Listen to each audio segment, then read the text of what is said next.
Então, a gente chegando no período eleitoral com um monte de pautas sobre diversos assuntos.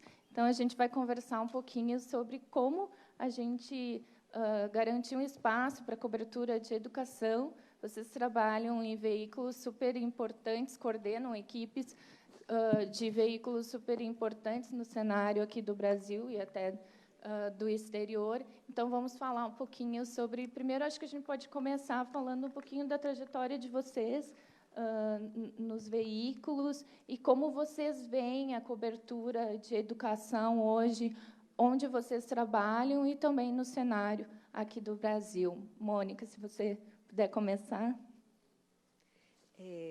Bom dia. Quando eu comecei a cobrir educação, eu já trabalhava na Veja, em Brasília. Era uma época em que a educação não era um assunto secundário, era um assunto terciário. Assim, ninguém dava bola para isso. Quando, Mônica? Isso tem... Mas agora que fica complicado, né? É que tem mais ou menos uns 15 anos. Nessa época, os dados da educação começaram a surgir, todas essas avaliações, e isso acabou levantando um monte de pautas, porque número, ranking, é sempre uma coisa charmosa. E aí eu acompanhei isso, como a cobertura de educação foi ganhando pouco a pouco, muito pouco a pouco, lentamente, espaço, né? E eu acho que teve um momento que deu um clique. Quer dizer, as pessoas começaram a associar a educação também ao desenvolvimento do país. Acho que é uma ideia que ainda não é perfeitamente sedimentada. Quer dizer, eu acho que ainda tem muito que se avançar aí, né? Porque é uma relação tão direta e tão clara e tão medida, né? Então, só isso já despertaria a maior atenção, né? Fora que a educação fala do dia a dia das pessoas, da escola frequentada por nossos filhos e tal. Então, basicamente, em resumo, acho que houve muito avanço nessa minha experiência, até pelas páginas que a gente consegue ocupar na revista, né? Antes era uma coisa ali, entrava quando tinha espaço e tal, e hoje não, a gente consegue dar capas, matérias especiais, né? Observando isso, eu acho que ainda tenho que avançar. Acho que estamos num processo que tem a ver com a percepção da própria sociedade sobre a educação. André, como é o trabalho lá na Band? Como vocês veem a cobertura de educação? Bom, eu nunca fiz uma cobertura específica sobre educação. Estou lá há quase 20 anos na Band. Em 2005, implantei a Band News FM, que é uma rádio. Antes disso, eu tinha trabalhado na Rádio Bandeirantes, na Rádio Eldorado do Estadão.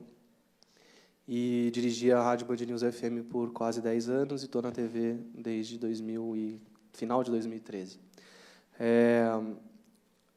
Os desafios muito parecidos com esses que a gente ouviu aqui, com um agravante assim, que é o fato de que a TV aberta fala para um amplo espectro de pessoas, assim, e é sempre um desafio, porque a audiência é medida minuto a minuto, e, em tese, educação não deveria ocupar muito espaço ali nessa briga por audiência, que é uma briga muito forte, enfim. Mas é possível perceber, nos últimos anos, um crescimento do interesse por esse assunto entre os espectadores, entre as pessoas, e também um interesse da própria empresa como negócio, enfim, em cima do negócio, porque o número de anunciantes aumentou muito aumentou muito nesse setor, a despeito da qualidade do que esses anunciantes oferecem, como educação e tudo mais. Mas é um assunto que vem chamando cada vez mais atenção, não só dos espectadores, dos jornalistas, e também da empresa como negócio, como comercial.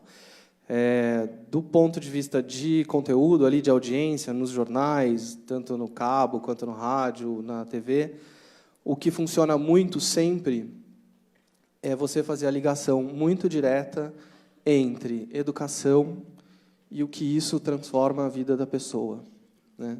Pegando um pouco o que a Mônica falou, de fazer a ligação direta entre educação e desenvolvimento do país, a gente lá sempre tenta fazer a ligação entre o desenvolvimento, a educação e o desenvolvimento da pessoa, o quanto aquilo pode transformar, contando boas histórias de como a educação transformou. A gente está fazendo agora, por exemplo, produzindo uma série de reportagens para o período eleitoral, só sobre, por exemplo, os professores, que, no geral, na gestão, e eu não sou, de novo, não sou especialista aqui, se eu falar alguma coisa imprecisa, vocês me corrijam, mas do que a gente percebe lá dentro, e nas discussões, e do que eu ouvi recentemente, de que eles são uma parte que mereceria muito mais atenção, não principalmente do ponto de vista de salário, mas de reconhecimento, de avaliação. Outro dia eu ouvi um dado, conversando com um empresário desse setor,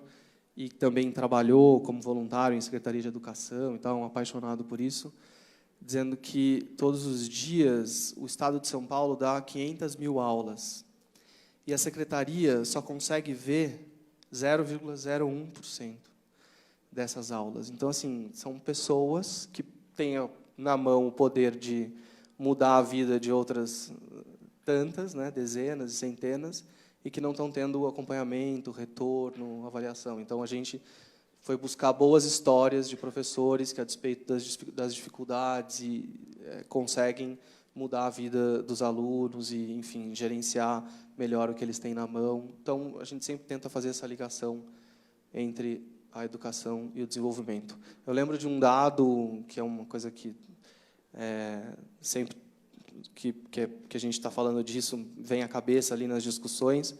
Tem um livro escrito já há um bom tempo, chamado A Cabeça do Brasileiro, que mostra lá, por A mais B, e com muitas pesquisas, tal, que o único elemento, ali, o único item que pode mudar a trajetória de uma pessoa, no desenvolvimento dela, ou de como ela lida com determinados temas, como ela lida com a vida dela, com crime, com tudo que gira em torno da vida dela, não é idade, não é o fato de ter nascido no Sudeste ou no Nordeste, ou raça, ou religião, não, é apenas educação. E é isso que a gente tenta enxergar lá dentro, sempre tentando buscar boas histórias. A questão dos números dos rankings para a televisão e para o rádio não funciona muito, mas as histórias, e aí a reboque trazer esses números, sempre funcionam muito. Ângela, eu tinha mandado para você 2 slides, a gente consegue ver rapidinho? A gente consegue colocar agora? Pois é, a gente vai fazer um debate presidencial, é o primeiro da TV depois de amanhã, à noite, e aí, numa parceria inédita com o Google Trends e com o YouTube, a gente tem um estúdio digital ao lado do estúdio principal do debate, e o Google buscou dados com visualizações que a gente não tinha visto aqui ainda, a respeito de assuntos ou dos candidatos. A gente vai conseguir acompanhar o debate presidencial durante o debate, tudo que está acontecendo online. Eles abriram esses dados direto dos Estados Unidos para a gente, e a gente vai conseguir enxergar. E isso aqui é um dado desde 2014, de quais os assuntos mais buscados.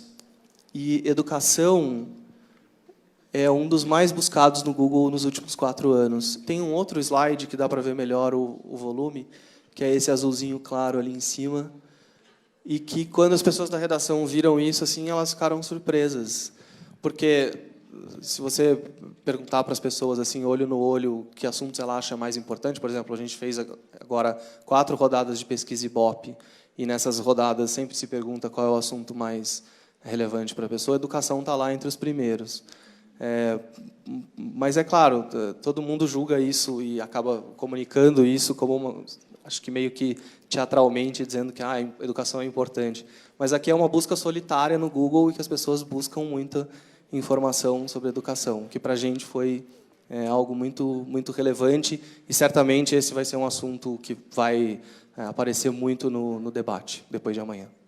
É interessante, até hoje à tarde, a gente vai discutir, apresentar, enfim, os dados dessa pesquisa que a Geduca encomendou. Vocês receberam tem no material que cada um recebeu os detalhes dessa pesquisa, e é bem interessante porque é justamente isso, assim, a educação é o assunto que desperta o maior interesse das pessoas, assim, quando se fala em outros temas também, saúde, segurança, educação sempre aparece em primeiro lugar, né, o tema mais importante, mas também a gente tem dificuldades como jornalista de passar essas informações para o público, né? E você falou também dessa questão de mostrar, que vocês fazem na TV, né? De mostrar a relação daquele assunto com o dia a dia, né? Como isso interfere na vida das pessoas e a importância para a vida das pessoas, né? Então, ter essa ligação mais direta, porque, às vezes, a gente acaba falando de temas, por exemplo, como a reforma do ensino médio, ou até mesmo a Base Nacional Comum Curricular, e que, para o público, em geral, são temas complexos, né? É difícil de entender e é difícil para a gente, como jornalista, explicar isso para o público, né? Então, é bem interessante observar isso. Caio, como falar um pouquinho do trabalho na BBC, que é um veículo que não tem um enfoque tanto no factual, né, mas aqui na cobertura aqui no Brasil, mas num aprofundamento maior, né, dos conteúdos. Como que vocês trabalham lá? Como vocês escolhem as pautas? Como funciona isso? Bom, primeiro, obrigado pelo convite. Eu não sou um jornalista de educação, nunca cobri educação, então peço uma tolerância a qualquer baboseira que eu venha falar aqui. Mas justamente é interessante trazer esse outro olhar também, claro, para quem está dentro, quem é jornalista de educação, perceber o que os editores que trabalham do todo, como veem, né, a área. Não, sem dúvida, então. E aí tem uma brincadeira que a gente faz na redação, que eu falo assim, a gente fala, a nossa matéria dos sonhos para a audiência é: presos na caverna da Tailândia, Lula e Bolsonaro perdem a prova do Enem. Porque o Enem é uma coisa que, em SEO, os temas de educação, de modo geral, eu estou falando do Enem, agora é uma coisa que qualquer coisa que você coloque Enem no título, as pessoas vão buscar, são conteúdos que têm muito sucesso para a gente.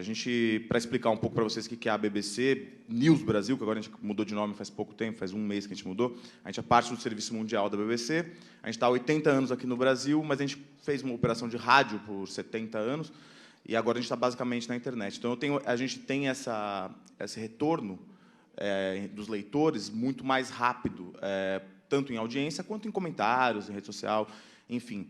E a gente percebe que conteúdos de educação eles geram muito interesse.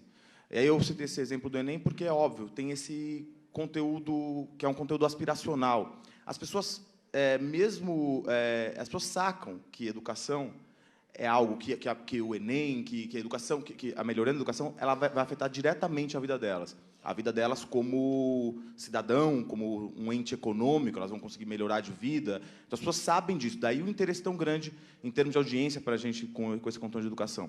Mas aí tem um outro conteúdo, que aí vai ao encontro que eu estava falando também, que tem outro tipo de reportagem, até porque a gente também não cobre o factual, a gente tenta cobrir ângulos, boas histórias humanas, reportagens mais aprofundadas, que é outro tipo de conteúdo que faz bastante sucesso com a gente, que é o conteúdo, por exemplo, de comparação internacional. Então, assim, teve uma época, ano passado, eu me lembro, assim, qualquer coisa que a gente falava da Finlândia, educação na Finlândia, as pessoas clicavam loucamente. Porque, intuitivamente, as pessoas sabem que aquilo...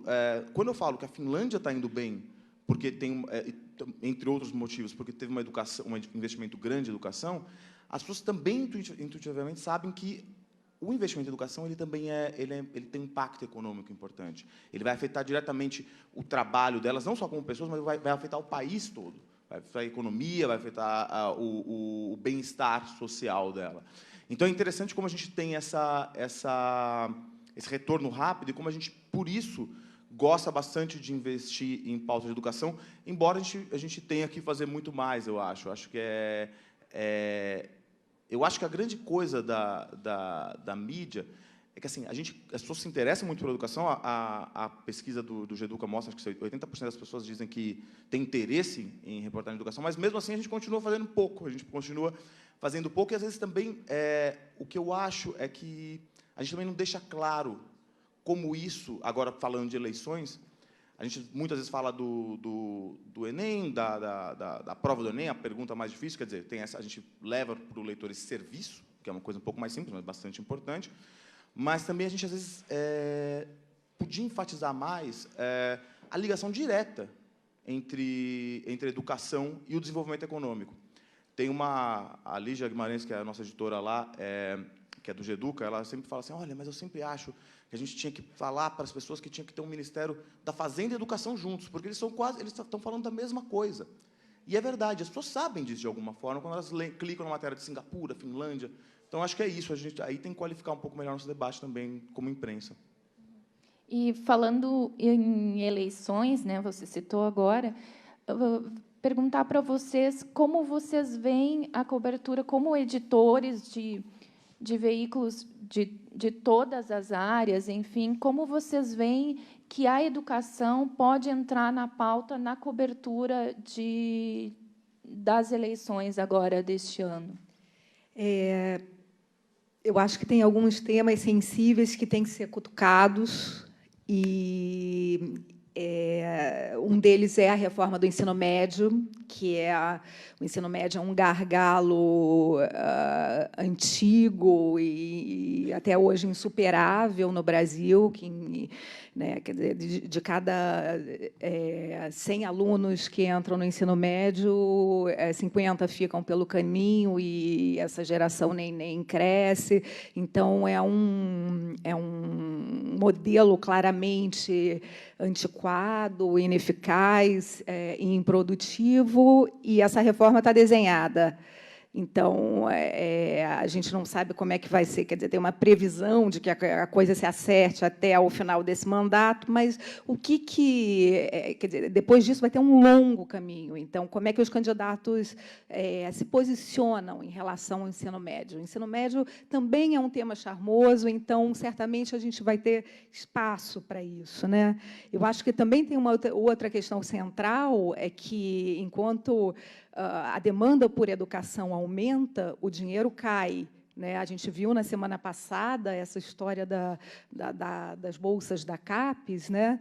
Então, eu acho que se coloca mais do que nunca essa questão financeira, que, assim, qual o uso que o senhor candidato vai fazer desse menor dinheiro disponível, né? Porque as ideias podem ser mirabolantes, podem ser mirabolantes, em geral até são, né? E que quando a gente sabe que, às vezes, quer dizer, normalmente o feijão com arroz bem feito é o que funciona. Então, assim, essa questão do dinheiro, eu acho que assim, olhar as propostas e entender qual é a equação de cada candidato para esse dilema financeiro, né? Os candidatos vão ter que fazer escolhas, né? E escolhas muito claras, né? Eu acho que se coloca, tem uma discussão importante que eu acho que tem tudo para ter espaço. A gente cobra a universidade pública deve ser cobrada ou não? Esse até é um dos candidatos, o Alckmin, já se posicionou sobre isso, né? Essa é uma questão muito polêmica. Os candidatos normalmente costumam evitar, porque é um terreno pantanoso, né? É um potencial de débito, de subtração de votos, né? Você dizer, eu vou cobrar pela sua universidade, mas eu acho que a gente tem o dever de perguntar e fazer com que os candidatos se posicionem em relação a isso, né?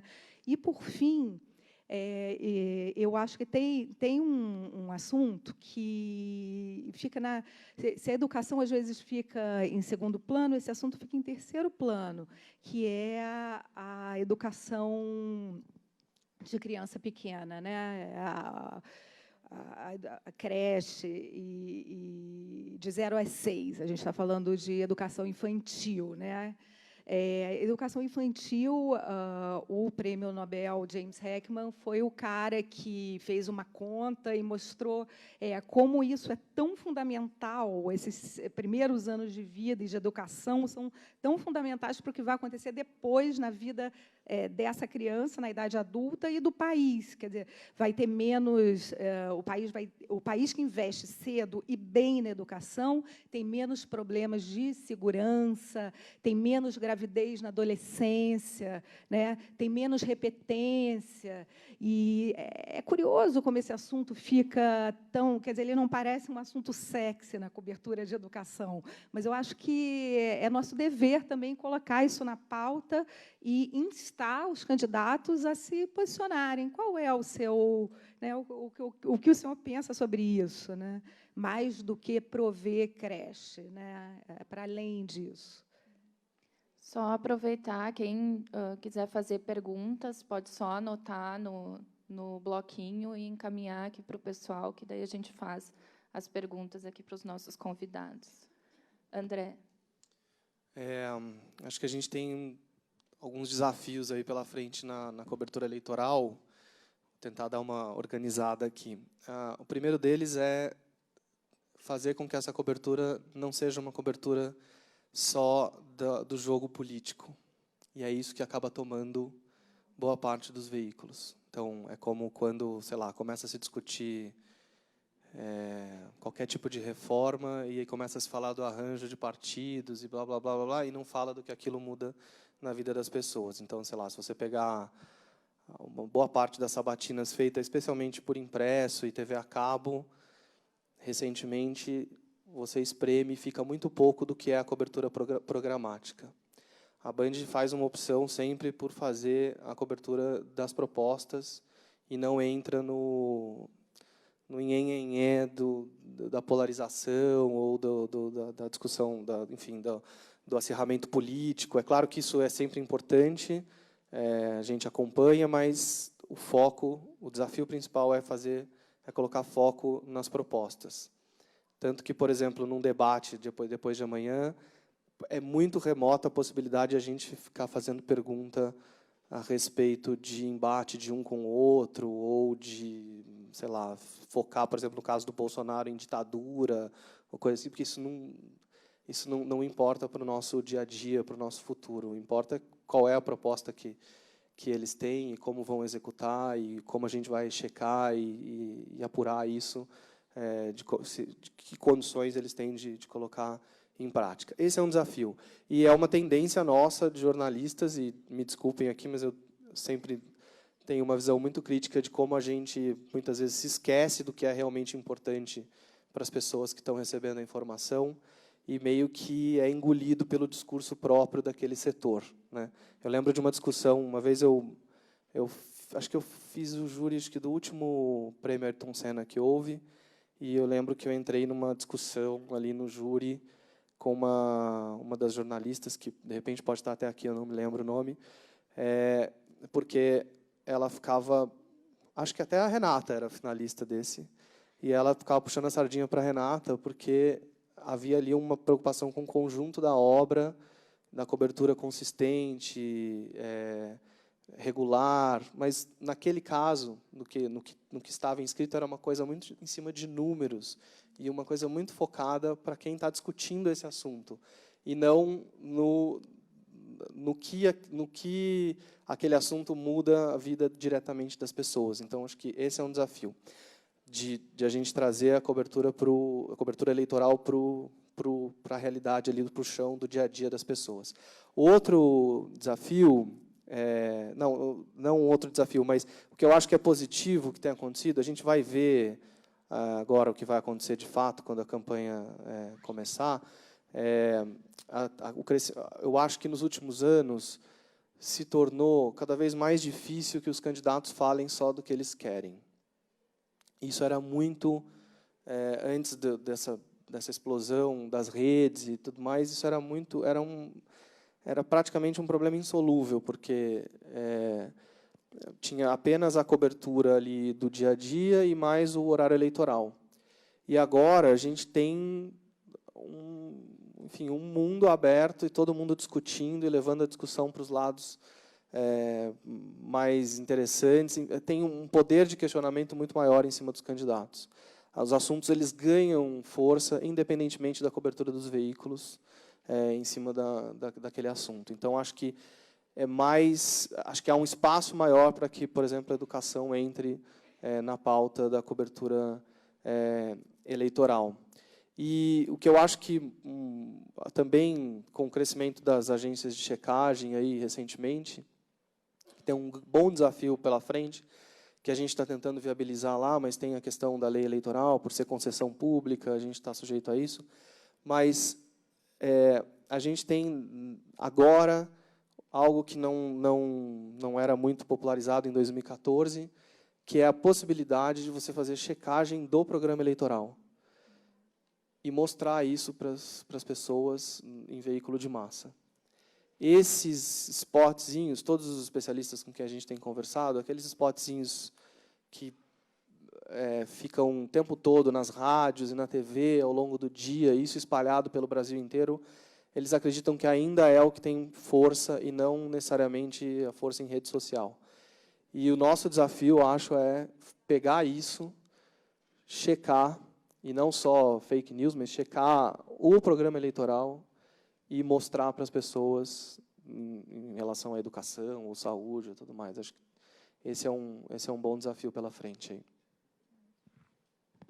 Bom, eu acho que, em relação às eleições, a gente está vivendo uma campanha atípica, se a gente for ver bem, porque a gente está menos de 2 meses das eleições, e a campanha não começou, efetivamente. A campanha está muito mais curta, por motivos que a gente sabe, está muito mais curta do que as outras.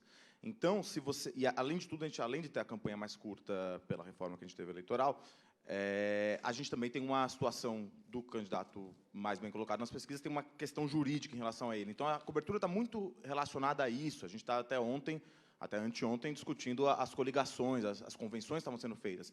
Então, ainda está muito nessa questão ainda muito incipiente, que é muito estranho a gente estar discutindo essas coisas há 2 meses das eleições.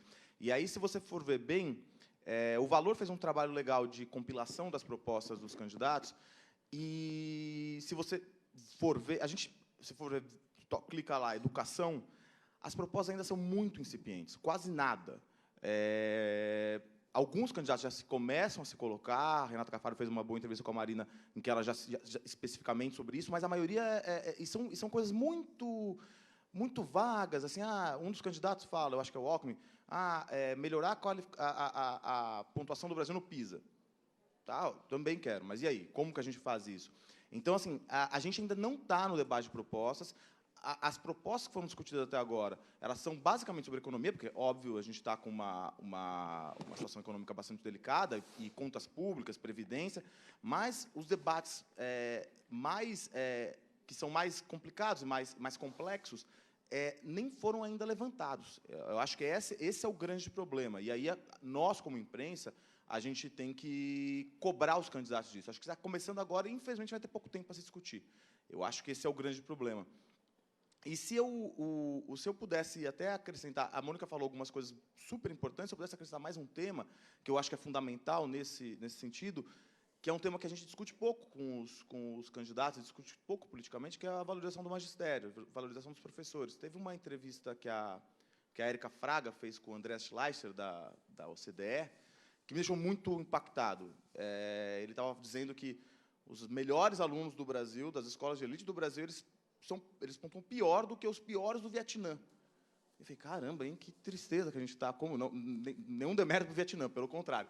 Mas daí ele perguntava, mas por que acontece isso? Ele falou, olha, o que o Vietnã fez diferente, é difícil você implantar o exemplo de alguns países em outros, obviamente, mas o que o Vietnã faz diferente, os países da Ásia fazem diferente, é justamente valorizar o magistério. O professor é muito bem pago, o professor é muito bem treinado, e está aí, né? Aí os professores têm salas de aula menores que no Brasil.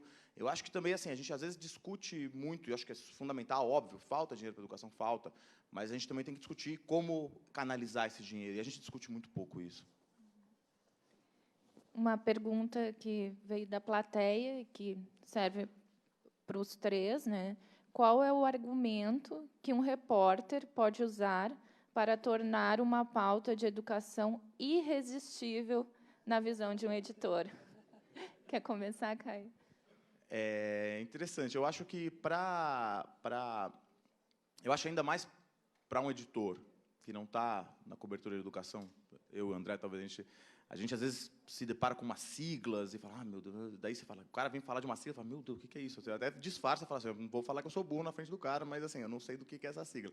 Então, primeiro, eu acho que para a pauta ser irresistível, eu acho que principalmente, ou é uma grande história humana, e eu acho que também às vezes tem uma distorção. A gente às vezes no jornalismo a gente gosta muito de pegar esses exemplos que deram certo, gente que faz, né? Lembra aquela propaganda lá que tinha lá do Jornal Nacional? Mas também acho que isso aí é meio isso causa distorções. Mas principalmente, eu acho que além das grandes histórias humanas, eu acho que uma pauta para a BBC, que é de onde eu sou editor, ela é atraente na medida em que você consegue fazer a ligação daquilo com outros pontos do desenvolvimento do Brasil. Eu acho que é justamente isso. Em vez de falar só do IDEB, não sei o quê, mas olha, como isso afeta não só a vida do leitor como pai de aluno ou como aluno, mas como um cidadão brasileiro que está vivendo esse momento no Brasil. Eu acho que essas ligações são as importantes, essa coisa grande, essa coisa macro que a gente sempre fala no BBC. Qual que é o macro dessa história? Isso que, para a gente, é o mais irresistível. Para a Mônica, vou incluir também, que veio uma pergunta que eu acho que dá para responder junto, que é pelo fato de você já trabalhar há muitos anos com a educação, se essa sua relação com a educação facilita, de certa forma, que as pautas de educação emplaquem dentro da Veja. De já ter essa ligação com a educação, já fazer reportagens, enfim. Sim, na verdade, assim, como eu já passei por inúmeras vezes por esse processo de tentativa e erro, né, hoje eu compreendo o que pode ser uma pauta que sirva à revista e que, ao mesmo tempo, tem uma conexão com as pessoas, porque eu acho que esse campo coloca para a gente um desafio, né, que assim tem muito tema técnico, né? Quer dizer, você tem que sair do educase, né? E fazer aquele assunto, que tem assunto importante que a gente tem que botar na pauta, né? E aí a gente tem que descobrir uma maneira de fazer isso, né? A gente não pode desistir daquele assunto. Então, tipo, formação de professor. Formação de professor é um tema central, né? Você fez muito bem, é o tema número 1, né? Quer dizer, sem isso a gente não vai adiante. Só que a gente tem que sempre encontrar um jeito, quer dizer, aí se você não pode tratar da pauta como se você estivesse conversando com professores ou com educadores, quer dizer, você também alcança esse público, a gente fala muito com esse público, mas para tocar as pessoas, né, a sociedade, da importância disso, a gente sempre tem que achar uma embalagem. E as embalagens vão variando, né? Quer dizer, essa coisa de mostrar o que dá certo fora é uma embalagem clássica, né? E que, se a gente faz isso de uma forma que conecte com o Brasil, né? Porque, claro, a Finlândia é espetacular, né? E sempre se coloca o argumento, mas é menor, é mais rica, tarará. Mas aí a gente pode explicar, né? A Finlândia também teve seus problemas, a Finlândia não era tão rica 50 anos atrás, e que a questão da dimensão, claro, essa é uma questão concreta, mas ela não pode servir, não é álibi para a inação. Então, como é que a gente, né, o que dá para a gente pegar desses exemplos e implantar para a gente, né? A gente usa muito o recurso das páginas amarelas também, que assim, ali é um espaço para as pessoas. O André Schleicher a gente vai dar até uma terceira amarela com ele, porque ele é um cara técnico, né, que está no meio desse mundo. Quer dizer, claro que ele tem a vantagem de falar ele tem um ranking mundial de educação, né, então isso já torna a coisa assim muito palatável, muito interessante, né, e tal. E agora ele consegue fazer essa conexão. Então, a gente está sempre em busca de especialistas que saiam do plano mais do plano mais teórico e até ideológico para uma coisa mais concreta, que fale aos interesses, que conecte com as pessoas, né? Eu acho que essa palavra é tudo aqui, que está tão em voga, que é conexão entre pessoas ou entre aquela história e o macro. Acho que isso tem que ser muito forte. E sobre a questão das embalagens, eu acho que a gente vive um tempo muito rico nas possibilidades de você contar as histórias, em edição, em como encadear uma história com a outra, em recursos gráficos. Acho que a gente tem hoje uma riqueza muito maior do que havia 15 anos atrás, e que permitem fazer valer uma frase com a qual eu concordo, que é: não existe assunto que não dê audiência. O que vale é a forma como você vai contar. E a gente tem hoje recursos disponíveis para contar essas histórias muito maiores do que havia.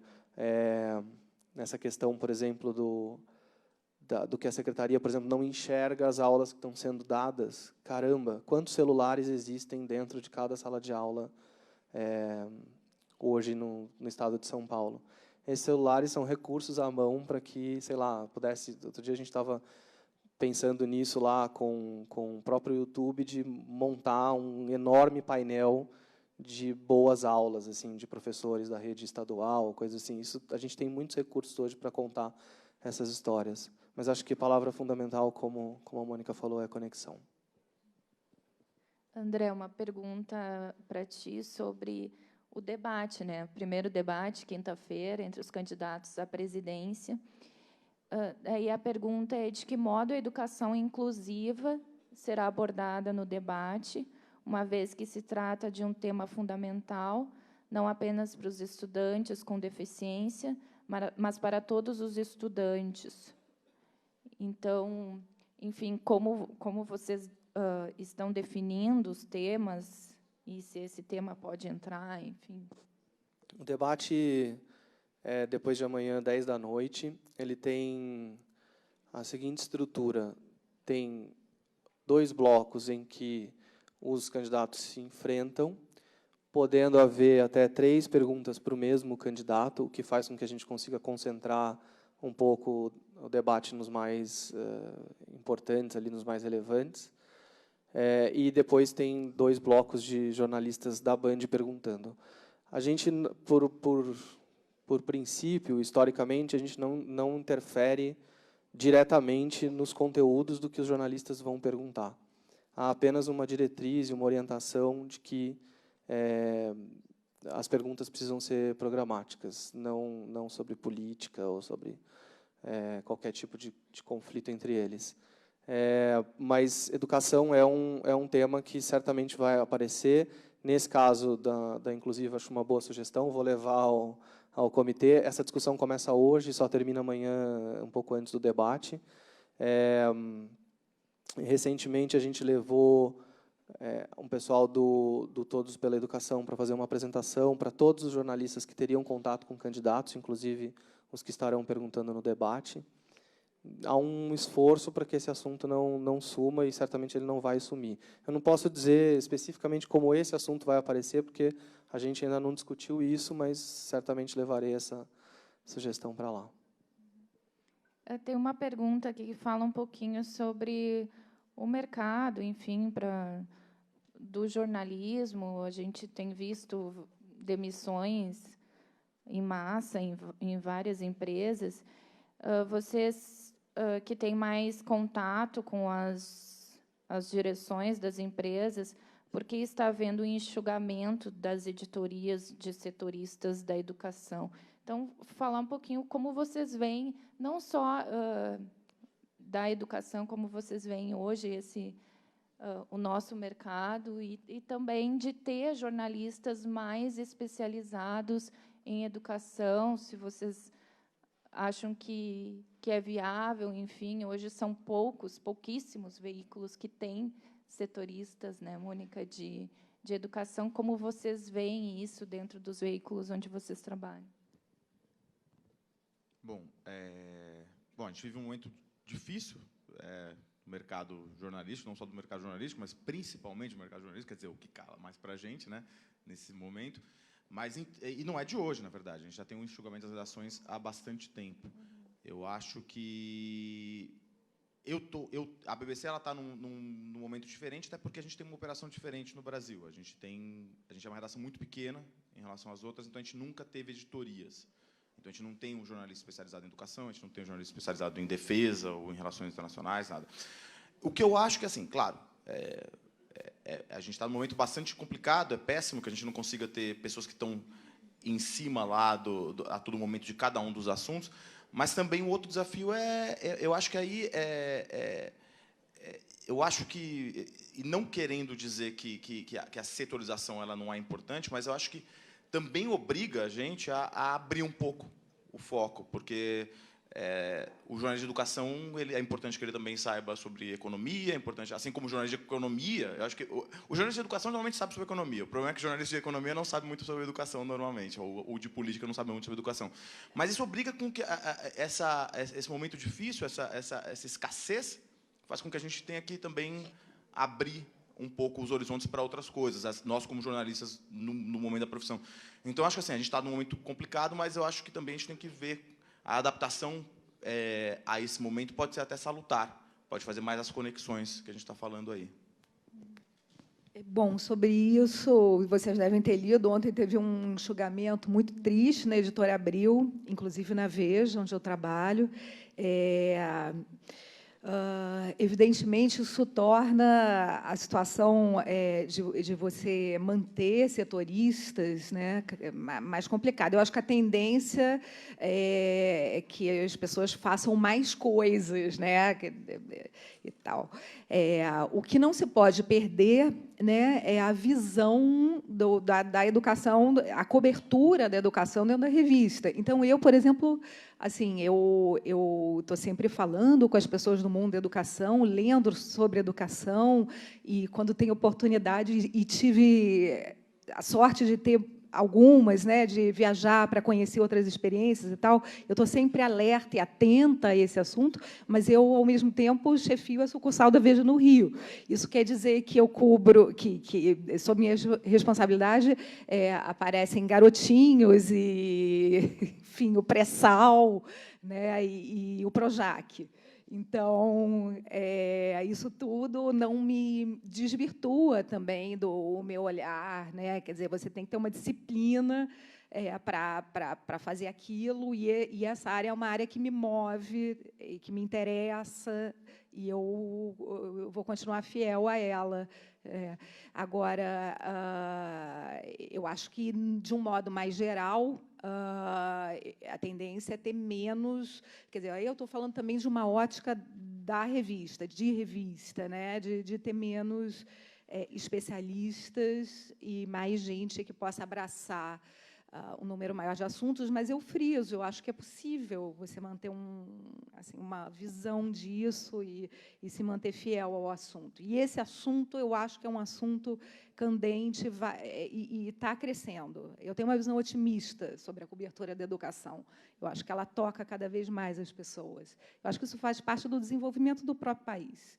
Né? Conforme o país evolui, avança, a educação passa a ser um item que as pessoas querem consumir, querem mais qualidade, exigem mais qualidade, e isso, quer dizer, isso se reflete na cobertura. Né? A cobertura mostra, ela está ali para... Ela também espelha a demanda da sociedade, né? O que interessa à sociedade. É difícil ter as respostas, né, para tudo, mas tá algumas ideias aqui para provocar um pouco. O jornalismo está em alta e o negócio está em baixa. Acho que é muito importante a gente ter isso na cabeça. E eu acho, tendo a experiência de ter feito a Band News FM do zero e dirigido por 10 anos, e ela significou uma mudança no perfil de audiência de notícia, aqui em São Paulo e no Rio, principalmente. Havia uma audiência envelhecida das rádios em São Paulo e no Rio, e a gente baixou essa audiência, na média, uns 15 anos, a média de idade. E isso teve a ver muito com conexão, de tentar fazer um esforço máximo para que os assuntos tratados no ar fossem o que as pessoas, os assuntos de que as pessoas achassem graça, e não os jornalistas. E a gente já viu aqui que há um interesse enorme por educação. Então, eu acho que um pouco da nossa crise como negócio está, por exemplo, no desajuste entre o tamanho da cobertura de educação e o interesse das pessoas por educação. Acho que a gente tem negócios que são, muitas vezes, geridos de maneira equivocada, com um desvio, assim, ou por interferência excessiva do comercial, ou fraqueza do conteúdo, enfim, desequilíbrios de toda parte. Tem havido uma mudança geracional aí no comando das empresas. Os velhos publishers, praticamente todos, já se foram. E há esse momento de tentar encontrar o modelo de negócio ideal.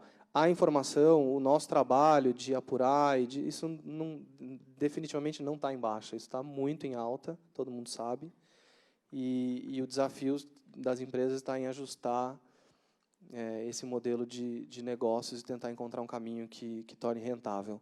Eu fico só para terminar, um ponto de interrogação, assim, você vê negócios sendo feitos cada vez maiores nesse setor de educação, a despeito da qualidade do que eles oferecem. Há um dinheiro enorme circulando aí, que poderia financiar uma cobertura de educação de qualidade. Você pode pensar, mas o anunciante não vai querer essa cobertura de educação. Bom, mas existem jeitos de fazer essa cobertura. Então, acho que um pouco da saída dos veículos para a crise está em os veículos, e não necessariamente os jornalistas, entenderem, olha só, tem um setor absolutamente em alta por uma demanda maior da sociedade, por um desenvolvimento do país ao longo do tempo, e a cobertura é pequena. Ajustando isso, acho que a gente pode ter um bom caminho. E você acha que é tranquilo manter essa independência do jornalista, do veículo, em relação a esses anunciantes? Porque eu vejo que tem crescido bastante também, com essa relação mais comercial, esses conteúdos pagos, branded content, por exemplo, que falam, que relacionam mais a marca, mas que daí, claro, que são que é anunciado como um conteúdo publicitário, mas é jornalismo também. Você acha que é possível separar bem isso? Eu não estou me referindo a que a cobertura seja, não estou dizendo que a cobertura deveria ser essa, mas eu acho que há desafios aí para você encontrar. Como é que isso, de outro lado, pode financiar uma cobertura independente e forte? Não acho que se deva abrir mão nem de um nem de outro, mas é usar o sistema, que é esse, eles têm interesse em comprar esse tipo de coisa, e tem veículos produzindo, não com seu corpo de jornalistas ali da redação, mas é usar isso para fortalecer a redação. O que ocorre muitas vezes é que tem isso, mas isso não se reflete lá na cobertura independente, né? Nunca é tranquilo manter essa independência, mas esse é um desafio. A gente tem é incrível a gente dizer isso, assim, para a gente é tão claro, mas é preciso reconhecer na gestão dos negócios que o que gera valor para aquela marca de veículo e o que vai atrair cada vez mais anunciantes que querem comprar no médio e no longo prazo é a independência, é a força, né?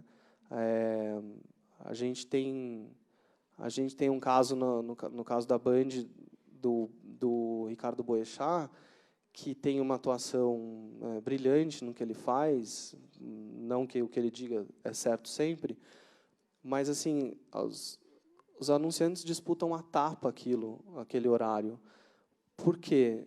Porque reconhecem naquilo um valor de independência, naquele horário, na produção, no posicionamento dele. E, muitas vezes, dentro do próprio negócio, algumas pessoas não enxergam isso, né? Elas sempre tentam dobrar essa independência. Alguns anunciantes chegam imaginando que podem comprar determinado tipo de conteúdo ou não. nunca é tranquilo, mas eu acho que tem uma possibilidade de se usar o recurso que vem via essa produção publicitária para fortalecer a cobertura. Acho que o dono do negócio não pode perder isso de vista. Caio, vocês têm um foco bem digital, assim, de internet. Como vocês lidam com essa questão da audiência na internet, para definir uma pauta de educação, por exemplo, porque temas mais complexos, mais de política educacional, enfim, às vezes são temas que acabam não atraindo tanto o público, talvez até por uma dificuldade de levar isso ao público. Mas como vocês trabalham com essa relação com a audiência? Vocês levam muito em conta na definição de uma pauta o quanto ela pode dar de retorno de audiência? Não, sem dúvida. Até para vocês saberem como que é o modelo de negócio nosso um pouco, a gente é uma empresa pública, então a gente a BBC é financiada pelo a BBC Brasil, inclusive é financiada pelo contribuinte inglês, britânico. Então a gente tem o que é exigido do Serviço Mundial, o que o Serviço Mundial exige da gente é retorno de audiência. Então a gente tem agora mês passado a gente fez 25 milhões de unique visitors, porque a gente precisa falar, precisamos entregar conteúdo de qualidade e atrativo para o Brasil. Então a gente tem uma demanda por audiência bastante grande. Mas o mais interessante é que a gente teve uma mudança editorial bastante grande nos últimos 4 anos. A BBC ela começou no Brasil como cobertura internacional. A gente trazer o mundo para o Brasil. É assim que foi fundada em 1938, o serviço brasileiro da BBC.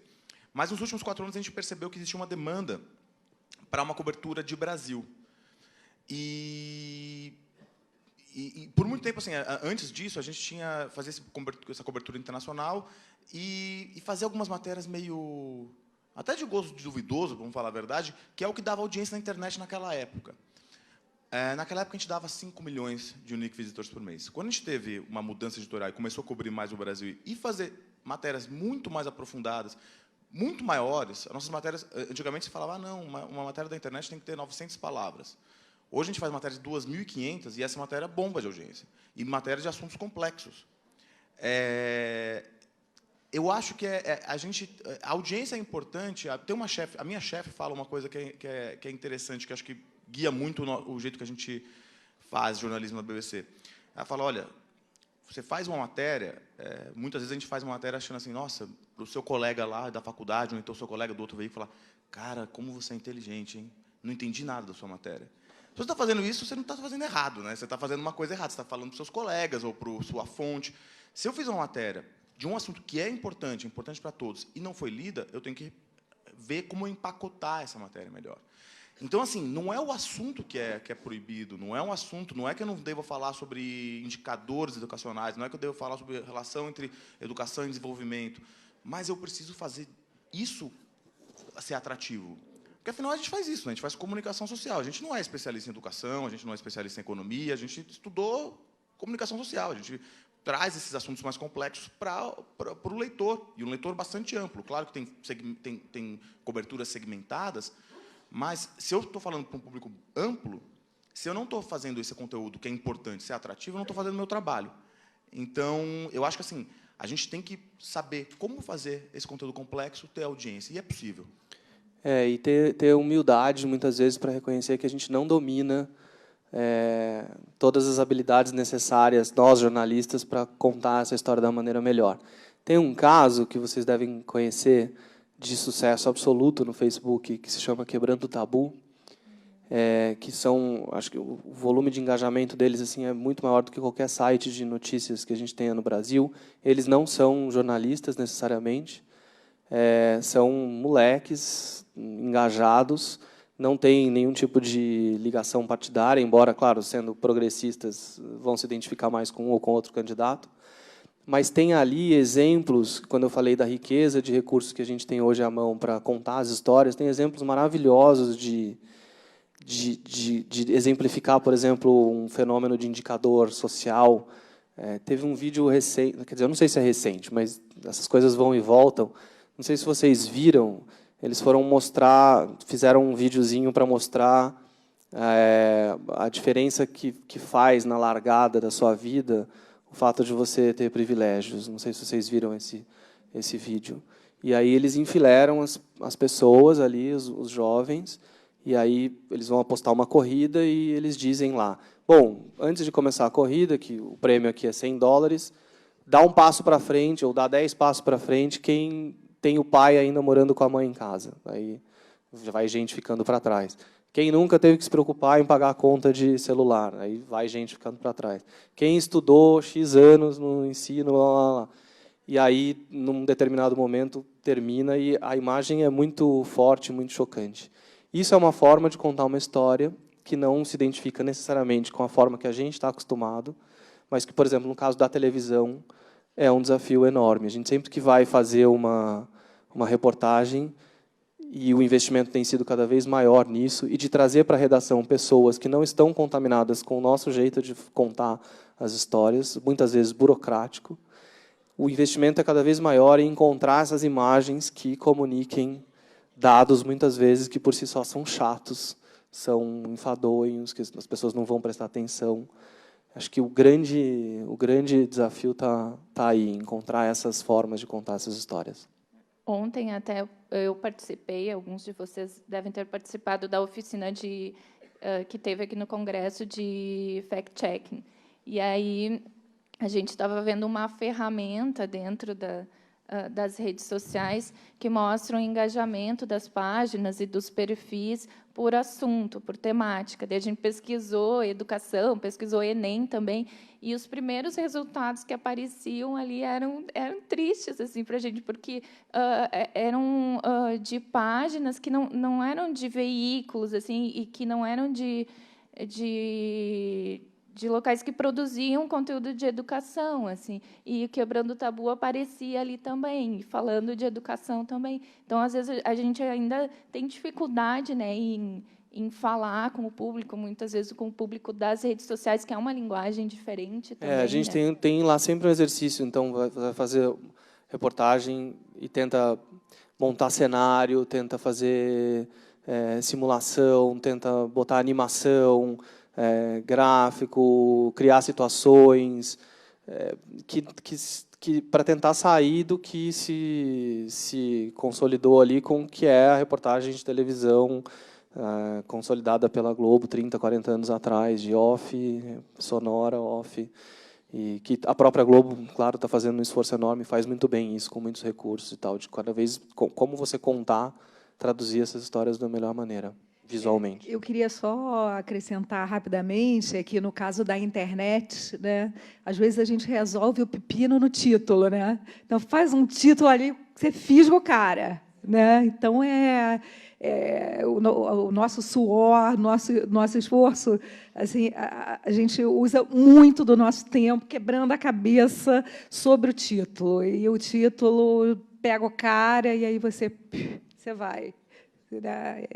Enfim, aí a gente tem dados que mostram que o cara permanece um tempo razoável dentro daquela matéria. Então, é isso. O exercício, às vezes a gente gasta mais tempo raciocinando sobre um título do que escrevendo ali rapidinho aqueles 3 parágrafos importantes, né, do assunto que a gente quer contar. Só para complementar, acho que é isso. A gente não pode condenar o leitor porque ele está acessando esses conteúdos que não são de veículos de comunicação jornalísticos oficiais. A gente tem que entender o que esses caras estão fazendo e aí trazer nosso conteúdo que é bem feito, que é equilibrado, que é imparcial, e pegar essas ferramentas que esses caras estão usando e falar como que eu posso levar para o meu leitor algo atrativo desse jeito. Eu acho que esse é o nosso desafio hoje. Então, só para a gente finalizar, que já está estourando o tempo aqui, bem rapidamente, se vocês puderem dar um recado final assim, para os jornalistas que estão aqui, que vão cobrir eleições, qual é assim, a dica, o que vocês deixam de mensagem assim, para colocar a educação na pauta agora, até outubro? Para botar a educação na pauta, bom, a gente tem que tratar desses assuntos que são vitais, né? Então, não podemos esquecer de cutucar os candidatos em relação à reforma do ensino médio, em relação ao ensino infantil, em relação a como fazer um melhor uso do dinheiro que está escasso, né? E eu diria assim, o Caio citou os programas de governo em relação à educação, que ainda estão vagos. A minha experiência mostra que eles ficam vagos até o final. Então, eu acho que é o nosso dever dissecar isso e perguntar para o candidato e fazer os candidatos se posicionarem de uma forma objetiva e clara sobre os assuntos que são candentes, são mais relevantes na cobertura da educação. Eles não podem passar essa campanha sem falar o que pensam sobre, pelo menos, 3 ou 4 coisas, de uma forma bem objetiva, de modo a que o eleitor tenha um manancial ali para escolher, porque a educação deve ser pesada. André. Eu concordo, acho que esse esforço é fundamental. Além disso que a Mônica falou, acho que todo mundo que for fazer cobertura eleitoral tem que fazer um esforço para esquecer o colega da outra redação ou da própria redação e pôr-se no lugar do eleitor, assim, sempre.